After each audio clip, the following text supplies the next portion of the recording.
forklift is a powered mechanical device that moves or lifts loads.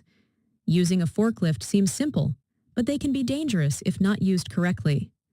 Forklifts come in many classes and types. Some are approved for use in certain hazardous locations. Different forklifts are designed for different work environments and tasks.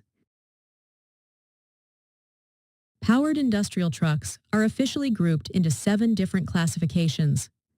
Class 1, electric motor, sit-down rider, and counterbalance trucks with solid or pneumatic tires.